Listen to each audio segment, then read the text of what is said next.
Questions कर रहे हैं कैपेसिटेंस के न्यूमेरिकल्स के ऊपर।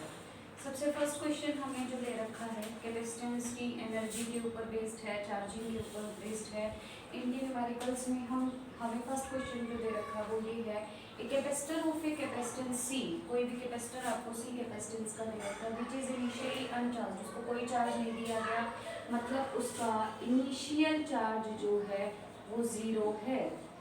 ठीक है, is connected with A battery of EMF ई, मतलब कि पोटेंशियल डिफरेंस जो है आपको कितनी दे रखी है ई।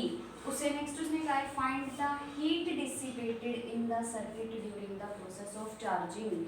चार्जिंग जब हुई, शुरू में कैपेसिटर के ऊपर कोई चार्ज नहीं था, मतलब जीरो चार्ज था। उसके बाद जब चार्जिंग स्टार्ट हुई तो स्टार्ट होने के बाद उस सर्किट में चार्जिंग के ड्यूरिंग जो हीट डिसिपेटेड हुई वो आपको कैलकुलेट करनी है।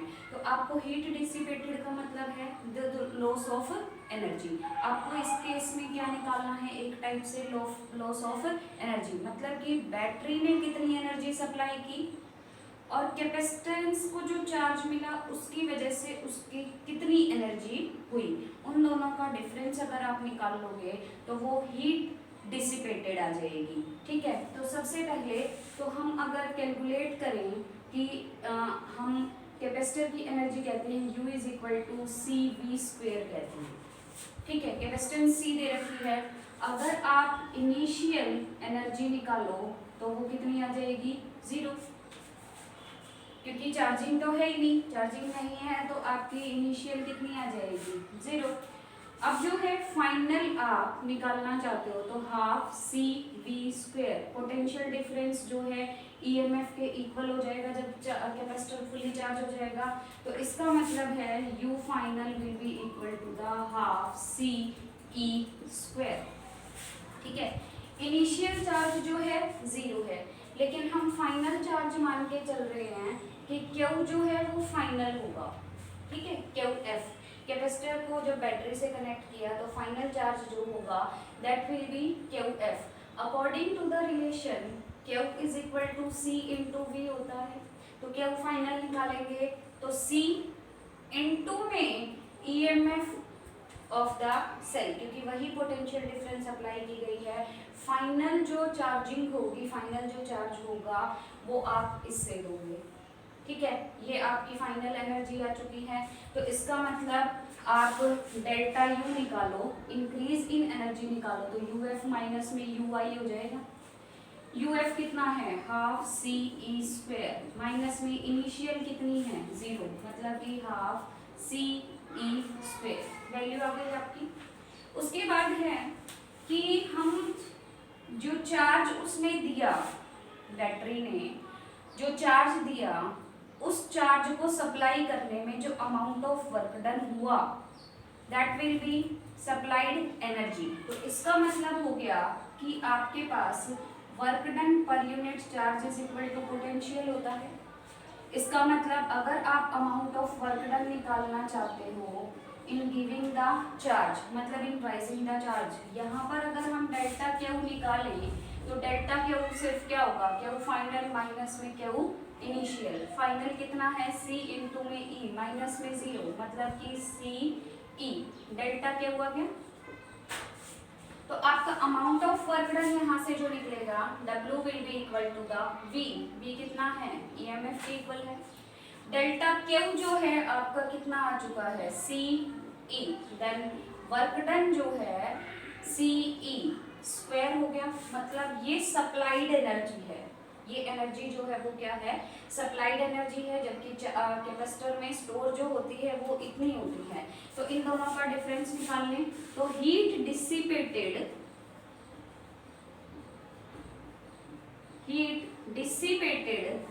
इन द चार्जिंग प्रोसेस में जो हीट डिसिपेट हुई that will be equal to the C E square work done minus में मतलब आप लिख सकते हो W माइनस में डेल्टा U। डेल्टा U आपका कितना कैलकुलेट हुआ है, हाफ सी ई स्क्वेयर, मतलब कि एलसीएम ले लो या जैसे भी है सी ई स्क्वेयर कॉमन ले लो, 1 माइनस में 1/2, तो ये कितना आ जाएगा half C E square, which is the final result. मतलब कि हीट डिसिपेटेड जो सर्किट में हुई वो कितनी हुई, हाफ सी ई स्क्वेयर। मतलब कि आप ये समझो इस क्वेश्चन के अंदर उसने हीट डिसिपेटेड पूछा, खाली एनर्जी ऑफ द कैपेसिटर पूछी होती तो वो हाफ सी ई स्क्वेयर था, लेकिन उसने पूछा है कि जब चार्जिंग प्रोसेस हुई तो उस टाइम पर हीट डिसिपेटेड कितनी हुई। हीट डिसिपेट का मतलब है कि उसमें हीट का लॉस कितना हुआ, तो मतलब जो बैटरी सप्लाई कर रही, चार्जिंग सप्लाई हो रही है वो कितनी एनर्जी सप्लाई कर रही है और आपको कैपेसिटर में कितनी मिल रही है, दोनों का डिफरेंस अगर आप निकाल दोगे तो आपको यहाँ पर क्या मिल जाएगा, हीट डिसिपेटेड मिल जाएगा। ठीक है, नेक्स्ट हम करते हैं कि अगर आपके पास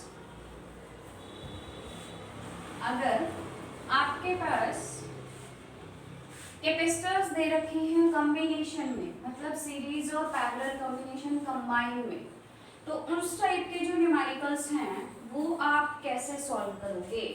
उसके लिए आपको पता है कैपेसिटर्स जो हैं अगर सीरीज में होते हैं तो रिजल्टेंट जो आता है 1/CS will be equal to the 1/C1 plus 1/C2 plus 1/C3 so on. और अगर कैपेसिटर्स पैरेलल कॉम्बिनेशन में होते हैं तो इसका मतलब है Cp will be equal to the C1 plus में C2 प्लस में C3 सो ऑन। आपको ये भी पता है कि कैपेसिटर्स अगर सीरीज में कनेक्टेड हैं तो इसका मतलब है कैपेसिटर की एक कैपेसिटर की नेगेटिव प्लेट उससे नेक्स्ट कैपेसिटर की पॉजिटिव प्लेट के साथ कनेक्ट होगा और उससे नेक्स्ट की जो सेकेंड की जो नेगेटिव प्लेट है वो दूसरे की पॉजिटिव के साथ कनेक्ट होगा। लेकिन आपको डायरेक्ट सीरीज या पैरेलल में नहीं दिए जाएंगे, इनके लिए कुछ कॉम्बिनेशंस आपको दिए जाएंगे। उन कॉम्बिनेशंस में जैसे आपको ये चेक करना पड़ेगा कौन से कैपेसिटर सीरीज में है, कौन से पैरेलल में है, उसके बाद फाइनल रिजल्ट आएगा। जैसे कि आपको फर्स्ट क्वेश्चन में दे रखा है कि एक कैपेसिटर ये दिया हुआ है 6 माइक्रोफैरेड का, नेक्स्ट जो है आपको यहाँ दे रखा है 6 माइक्रोफैरेड का, और इनके बीच डायगोनली एक और कैपेसिटर दे रखा है दैट इज 3 माइक्रोफैरेड, और यहाँ आपको दे रखा है एक 2 माइक्रोफैरेड का कैपेसिटर। और इनको आप ये जो दो पॉइंट्स दे रखे हैं A और B, इन दो पॉइंट्स के बीच में आपको कैपेसिटेंस निकालनी है। मतलब इसमें सबसे पहले तो आइडेंटिफाई करो कि कौन से कैपेसिटर सीरीज में है और कौन से पैरेलल में है। अब आप इसको मान लो C1, इसको मान लो C2, इसको मान लो C3 और इसको मान लो C4। आपको A और B पॉइंट के बीच में निकालना है, तो इसका मतलब हम इस साइड से स्टार्ट करें। आपका C1 और C2 इसकी एक प्लेट इसकी अदर प्लेट के साथ कनेक्टेड है और इसका दूसरा एंड B के साथ और इसका एक एंड A के साथ। मतलब C1 और C2 जो हैं आपके C1 एंड C2 जो हैं वो किसमें हैं, सीरीज में हैं। इसका मतलब 1/CS will be equal to the 1/CS आपके पास आ गया, तो 1/6 प्लस में 1/6। इसका मतलब आप इसको सॉल्व करोगे तो कितना आएगा 2/6 मतलब 1/3। तो इसका मतलब CS की वैल्यू जो आएगी वो कितनी आ गई आपके पास 3 माइक्रोफैरेड। मतलब इन दोनों को C1 और C2 को सॉल्व करके इनकी जगह सिर्फ एक कैपेसिटर आ गया जिसकी वैल्यू कितनी है 3 माइक्रोफैरेड। अब जो सर्किट आपका बनेगा वो क्या बनेगा, ये तो ऐसे का ऐसे है 2 माइक्रोफैरेड, ये भी ऐसे का ऐसे है आपका 3 माइक्रोफैरेड, और ये जो पॉइंट्स दे रखे हैं A और B। लेकिन C1 और C2 की जगह आपका एक और कैपेसिटर हम मान लेते हैं, इक्विवेलेंट रेजिस्टेंस कैपेसिटर आया है जिसकी वैल्यू कितनी है 3 माइक्रोफैरेड। इसका एक एंड इस साइड, इसका एक एंड इस साइड। आप चेक कीजिए कि आपका ये C3 है, ये C4 है। अगर हम इसको C5 कहते हैं तो कोई फर्क नहीं पड़ेगा। अब आपका C5 और C3 जो है, ये देखो, ये वाले टर्मिनल्स एक साइड A पर कनेक्टेड हैं और ये वाले टर्मिनल इनडायरेक्ट वे में B के साथ कनेक्टेड है। मतलब दोनों कैपेसिटर के एक एक एंड A पॉइंट पर और एक एक एंड B पॉइंट पर सेम टर्मिनल्स पे कनेक्टेड होते हैं। तो मतलब C3 और C5 जो हैं वो कौन से कॉम्बिनेशन में हो गए? पैरेलल कॉम्बिनेशन में हो गए। और पैरेलल कॉम्बिनेशन में क्या होता है? CP will be equal to the C3 plus में C5। इसका मतलब है C3 आपका कितना है? 3 माइक्रोफैरेड और C5 कितना है? C5 कितना है? C5 आपका है 3, मतलब 3 माइक्रोफैरेड। ये कितना आ गया आपके पास? 6 माइक्रोफैरेड। अब जो आपका आ चुका है A terminal, B terminal 2 microfarad, ये C4 है। अब इन दोनों को सॉल्व करने के बाद A और B के बीच में ही एक और कैपेसिटर हमने मान लिया, C6 आ गया। और इस C6 की वैल्यू कितनी है? 6 माइक्रोफैरेड। अब जो C4 और C6 हैं, C4 and C6 are also in parallel. ये किस में होंगे? पैरेलल में होंगे, क्योंकि C6 के टर्मिनल, एक टर्मिनल C6 और C4 का एक टर्मिनल A पॉइंट पर और C6 और C4 का दूसरा टर्मिनल B पॉइंट पर। तो इसका मतलब है रिजल्टेंट जो आएगा C will be equal to the, इन दोनों को ऐड करो, C4 प्लस में C6, मतलब कि आपके पास 6 माइक्रोफैरेड ये है प्लस में 2 माइक्रोफैरेड ये है। तो फाइनल रिजल्ट आपका क्या आ गया? 8 माइक्रोफैरेड। आपको इनमें सिर्फ ये चेक करते जाना है कि कौन से कैपेसिटर्स सीरीज में हैं और कौन से कैपेसिटर्स जो हैं वो पैरेलल में हैं, और उसके बाद आप सर्किट सॉल्व करते जाओ। जैसे कि ये दोनों सीरीज में थे, जो आएगा वो इन दोनों पॉइंट्स के बीच में आएगा। फिर ये और ये किस में थे? पैरेलल में थे। पैरेलल में आने के बाद फिर यहाँ सॉल्यूशन आ गया, ये और ये किस में थे? पैरेलल में। तो फाइनल रिजल्ट आपका ये आ गया। उससे नेक्स्ट आपको सर्किट दिया हुआ है जिसमें आपको चेक करना है और फिर फाइनल रिजल्ट आपको कैलकुलेट करना है। फाइनल रिजल्ट कैलकुलेट करोगे तो फाइनल रिजल्ट कैलकुलेट करने के लिए, फाइनल रिजल्ट कैलकुलेट करने के लिए आपको क्या करना है? सेकंड क्वेश्चन जो है आपका, एक कैपेसिटर ये, दूसरा कैपेसिटर ये और तीसरा कैपेसिटर ये, इनको जब कनेक्ट करोगे, एक इस साइड और एक इस साइड, जब आपको कैलकुलेट करना है तो ए ये है, बी ये है। तो इसमें देखने से आपको लगेगा कि ये तीनों कैपेसिटर सीरीज में हैं, लेकिन ये तीनों ही पैरेलल कॉम्बिनेशन में हैं और इनकी कैपेसिटेंस सी दे रखी है। मतलब कि इस कैपेसिटर को देखो, इस कैपेसिटर का, फर्स्ट कैपेसिटर का एक एंड यहाँ कनेक्टेड है और दूसरा एंड यहाँ कनेक्टेड है।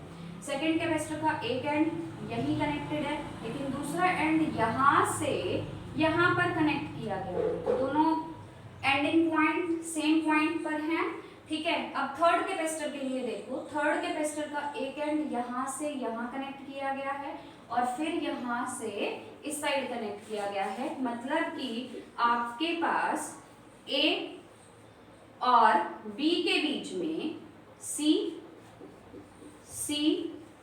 और C, ये पैरेलल कॉम्बिनेशन में आपके पास हैं, C और C। इसका मतलब CP will be equal to the C1 plus में C2 प्लस में C3। इसका मतलब आपके पास हो गया C plus C plus C, C plus C 2C plus में 3C, ठीक है।